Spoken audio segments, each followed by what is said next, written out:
Sejam bem-vindos a mais uma videoaula da Escola Bíblica Dominical. Eu sou André Bernardo. Desde já agradeço pela sua atenção e quero pedir a sua ajuda para o crescimento desta obra.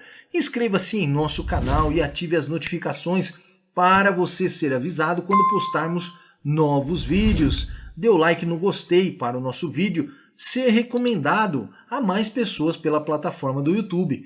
Nós deixamos o link da apresentação do plano de aula no campo de descrição deste vídeo para você baixar inteiramente de graça, podendo usar como apoio na exposição da sua aula. Então pegue a sua Bíblia, a sua revista, a sua caneta preferida e o seu caderno de anotações e vamos estudar. Título da lição número 11, a visão do templo e o milênio. A verdade prática da lição número 11 nos diz: o ultraje à santidade divina traz destruição espiritual. A santidade de Deus é a expressão máxima de sua glória. A leitura bíblica em classe da lição número 11 encontra-se em Ezequiel, capítulo 43, do verso 1 ao verso de número 9. Pedimos que você faça a leitura de todo o capítulo, utilizando-se de outras traduções de Bíblia para a sua compreensão ser mais expressiva de todo o contexto. Comentaremos sobre os seguintes pontos da lição número 11.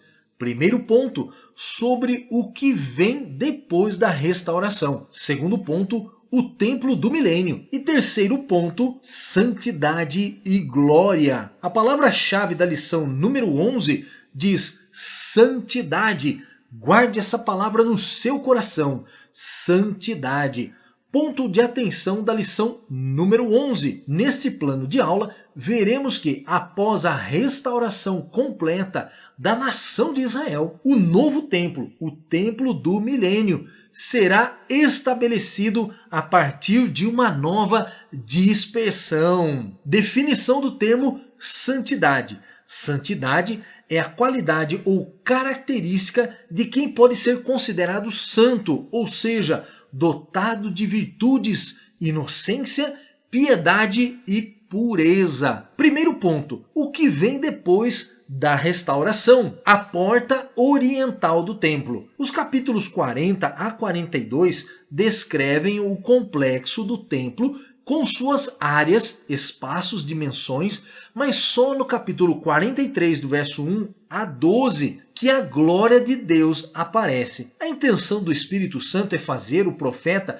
lembrar que quando a glória de Deus se afastou do templo sagrado, foi em direção ao Oriente. Entendemos que refere-se à presença saindo do meio do povo de Israel, perdendo toda a proteção espiritual, ficando vulneráveis aos inimigos. A sugestão de leitura encontra-se em Ezequiel, capítulo 10, versículo 19, Ezequiel, capítulo 11, versículo 23 e Ezequiel, capítulo 40, versículo 6. Três observações importantes no capítulo 43, versículo 2. Observe que a glória de Deus vinha do caminho do Oriente. Primeira observação do verso 2 diz respeito ao caminho que a glória tomou quando se retirou do templo, indo em direção ao Oriente para o Monte das Oliveiras, saindo do meio do povo de Israel. Segunda observação do verso 2 diz respeito ao surgimento da glória de Deus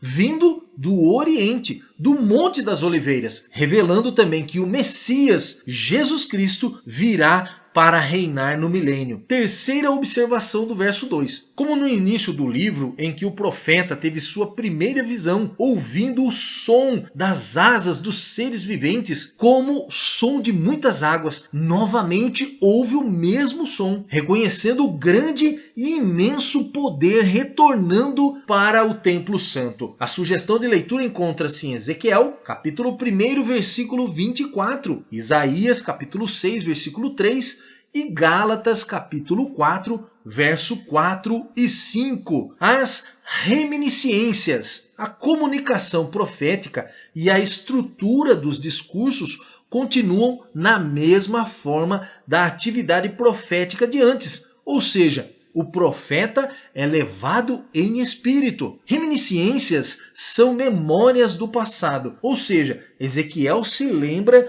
da sua primeira visão no início do seu ministério e compara com a visão que teve em 28 de abril de 573 ou 572 a.C., ou seja, 14 anos após a primeira visão. Mas esta profecia é escatológica. Ezequiel teve um vislumbre do futuro, não sendo para a sua época. A sugestão de leitura encontra-se em Ezequiel capítulo 1, versículo 1, e Ezequiel capítulo 8, versículo 3, e também Ezequiel 40, primeiro. Segundo ponto, o templo do milênio, um templo diferente. Que templo é esse? Não aparecem nele peças e utensílios próprios do tabernáculo e do templo de Salomão, visto que o tabernáculo de Moisés e o templo de Salomão, com toda a sua estrutura de funcionamento, rituais, peças e sacerdotes, apontavam para Jesus Cristo. E tudo isso se cumpriu. De acordo com as informações do livro de Ezequiel, não haverá necessidade dos rituais no milênio. A sugestão de leitura encontra-se em 2 Coríntios, capítulo 5, versículos 5 e 6, 2 Crônicas, capítulo 4, versículo 19 e 20, e Hebreus, capítulo 9, verso 11 e 12. Uma dispensação diferente. O último bloco do livro de Ezequiel, capítulos 40 a 48, foca o novo templo, a nova forma de adoração a Deus e a partilha da Terra Santa entre as tribos de Israel. Tudo isso aponta para o milênio, no reinado de Cristo por 1000 anos. Mas precisa ficar claro que esta visão ainda não aconteceu, mas também não será logo após a guerra de Gog e Magog que nós estudamos. Toda a estrutura do templo, a forma da adoração, será totalmente diferente do que vimos nos escritos mosaicos e no serviço no templo de Salomão. A sugestão de leitura encontra-se em Apocalipse, capítulo 20, versículo 1 a 5, Ezequiel, capítulo 37, versículo 22 e 23, Isaías, capítulo 2, versículo 2 a 4. E o capítulo 11 do mesmo livro, versos 6 a 8. Um ritual diferente. Sem a Arca da Aliança, naqueles dias, diz o Senhor, nunca mais se dirá a Arca do Concerto do Senhor, nem lhes virá ao coração, nem dela se lembrarão, nem a visitarão. Isso não se fará mais. A Arca da Aliança não é mais necessária, pois a ordenança do Senhor para a sua construção era para lembrar o povo de Israel sobre a glória e a presença do Senhor no meio deles. Mas com o sacrifício de Jesus e a vinda do Espírito Santo, a presença do Senhor habita dentro de cada cristão, sendo a aliança agora firmada através do sacrifício de Cristo. Muitos tentam encontrá-la, fazem réplicas, mas isso não é necessário. Cristo é suficiente. Cristo é a nossa aliança com o Pai e a sua presença habita em nós. Por isso, no milênio, dentro do templo não haverá arca. O próprio rei estará presente. A sugestão de leitura encontra-se em Jeremias, capítulo 3, versículo 16, 2 Crônicas, capítulo 35, versículo 3 e Êxodo, capítulo 25, versículo 22 e também Levíticos, capítulo 16, versículo 2. Como explicar os sacrifícios no milênio? O ponto mais crucial da visão de Ezequiel é a descrição dos sacrifícios no sistema levítico, visto que o Senhor Jesus já cumpriu toda a lei, tornando-se em efeito a eficácia do modelo mosaico. Segundo os versos do capítulo 43, nos causa até mesmo dúvidas sobre a questão dos sacrifícios do modelo levítico e o sacrifício de Cristo. Em uma primeira análise, parece ser um equívoco do profeta dizer como serão esses rituais, mas segundo o comentarista, estes sacrifícios serão como um memorial para a lembrança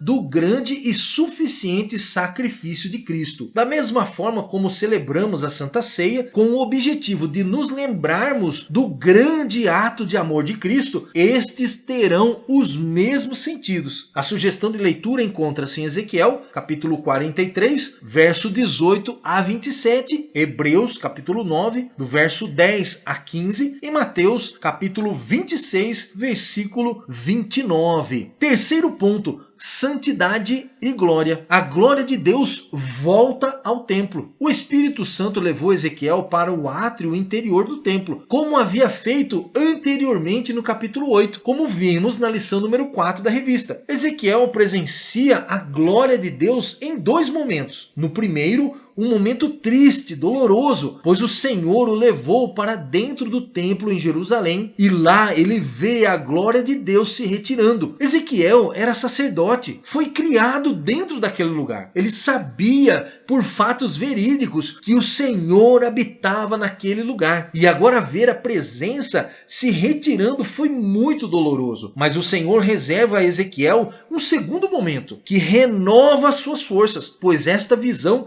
lhe foi dada após a destruição do templo, aproximadamente 14 anos depois. O Senhor o leva novamente para dentro do templo, um templo novo, restaurado, totalmente diferente do que ele conhecia.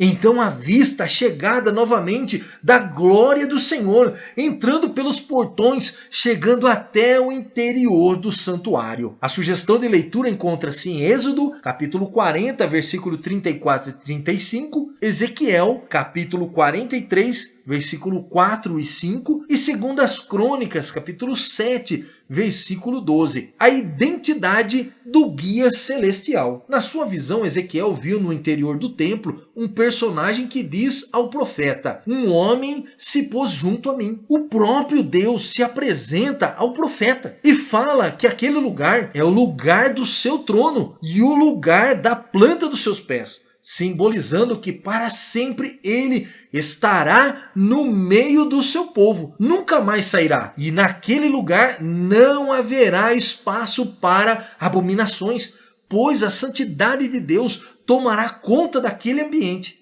Vale destacar que este local não será a sua habitação será no meio do povo de Israel, simbolizando o derramamento do Espírito Santo que acontecerá à nação de Israel.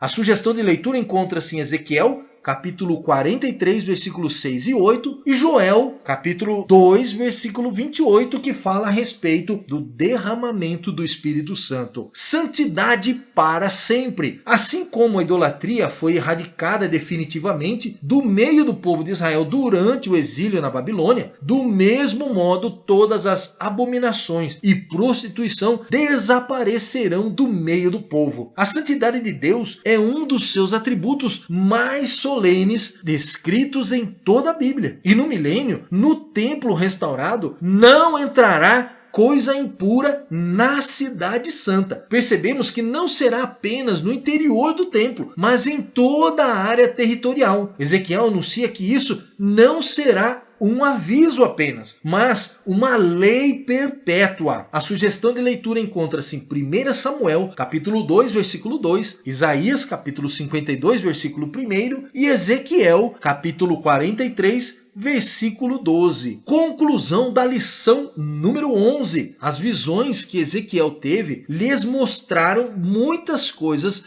que aconteceram em seu tempo, como o vislumbre da glória do Senhor e o seu chamado ao ministério. Também a dor de ver a glória do Senhor se retirar por causa das abominações do povo, e visões que ainda irão acontecer no futuro, à frente do seu tempo, como a restauração do seu povo diante de Deus e o retorno da glória do Senhor. Isso tem sido motivo de muitas discussões entre os estudiosos, mas estas visões são fiéis e verdadeiras, pois foi o Senhor quem as deu ao profeta. Cabe a nós orarmos ao Senhor pela nação de Israel, pois nenhuma de suas palavras, diz o Senhor, hão de passar sem que se cumpram. Agradeça ao Senhor pela oportunidade que você teve de ser regenerado pelo sacrifício de Jesus Cristo. Parabéns! Você concluiu mais uma lição. Esperamos você na próxima aula com o título Imersos no Espírito nos Últimos Dias.